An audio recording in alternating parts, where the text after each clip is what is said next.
രാജ്യദ്രശേഖർ കഴിഞ്ഞ ദിവസം വാർത്താക്കുറിപ്പ് പറഞ്ഞത് ഏറ്റവും സുതാര്യമായും മാതൃകാപരമായുമാണ് BJP തെരഞ്ഞെടുപ്പ് കണ്ടു ചെലവഴിച്ചത്. അതിന് കേന്ദ്ര നേതൃത്വം അഭിനന്ദിച്ചു എന്നാണ് പറഞ്ഞത്. പക്ഷെ അതിന് വിരുദ്ധമായിട്ടാണല്ലോ അവർ പരാതി കേന്ദ്ര നേതൃത്വത്തിന് ഇന്ന് കൊടുത്തിരിക്കുന്നത്. അവർ വ്യക്തമായി പറയുന്നുണ്ടല്ലോ, കൊടി വാങ്ങിയതിന്, ഹെലികോപ്റ്ററിൻ്റെ കാര്യത്തിൽ, കാർ വാടക എടുത്തതിൻ്റെ കാര്യത്തിൽ, ലോഡ്ജ് ബുക്ക് ചെയ്ത കാര്യത്തിൽ, ഇതിനൊക്കെ ഇതിനുള്ള കാശിൻ്റെ കാര്യങ്ങൾ അവർ വ്യക്തമായി പറയുന്നുണ്ടല്ലോ. ഇതിൽ അല്ല, ഓഫീസിൻ്റെ ചുമതല ഉണ്ടായിരുന്ന വ്യക്തിയെ ഇപ്പോൾ പുറത്താക്കിയല്ലോ. അയാളാണല്ലോ ഈ സെൽഫി എടുത്തിട്ട് ഈ കാര്യങ്ങളെല്ലാം പുറത്തുവിട്ടിരിക്കുന്നത്.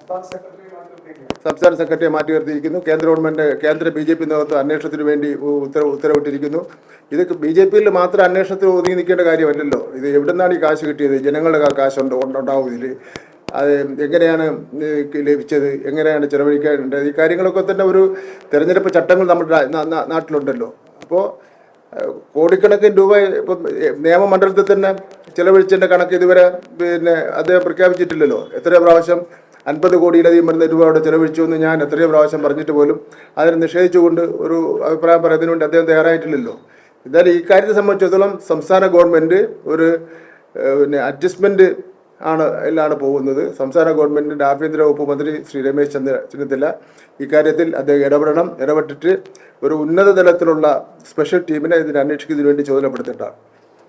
ഈ രാജ്യദർശകർ ചോദിച്ചത് ഈ നടപടി, പാർട്ടിയുടെ നടപടിയൊക്കെ പാർട്ടിയുടെ ആഭ്യന്തര കാര്യമാണ്. അത് മാധ്യമങ്ങൾക്കും പൊതുജനങ്ങൾക്കും എന്താണ് അതിന് താല്പര്യം, ആർക്കാണ് അവകാശമുള്ളത്, അങ്ങനെയാണ് ഒരു പാർട്ടി ജനാധിപത്യ പാർട്ടി പ്രവർത്തിക്കുന്നത്.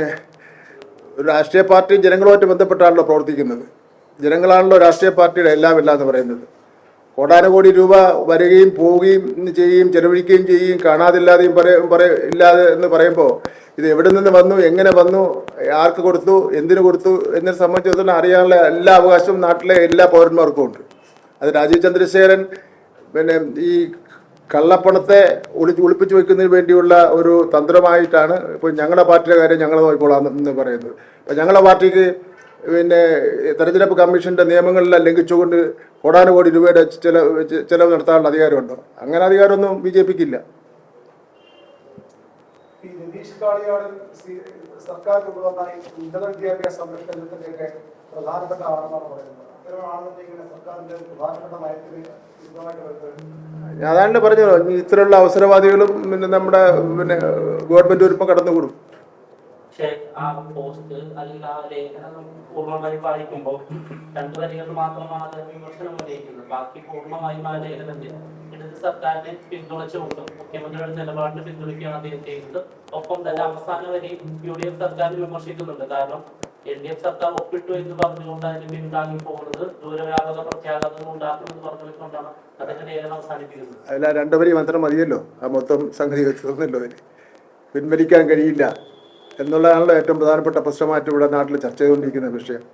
PM ശ്രീ LDF ഒപ്പിട്ടതിൻ്റെ അടിസ്ഥാനത്തിൽ ഇതിന് പിൻവലിക്കാൻ വേണ്ടി പറ്റില്ലെന്നും ഞങ്ങൾക്ക് നടപ്പിലാക്കാൻ ഞങ്ങൾ നിർബന്ധിക്കപ്പെട്ടു എന്നാണല്ലോ മുസ്ലിം ലീഗും കോൺഗ്രസും പറഞ്ഞുകൊണ്ടിരിക്കുന്നത്. അവിടെയാണല്ലോ ഇത് അതിനെ സപ്പോർട്ട് ചെയ്തുകൊണ്ടുള്ള ലേഖനം വന്നിരിക്കുന്നത്.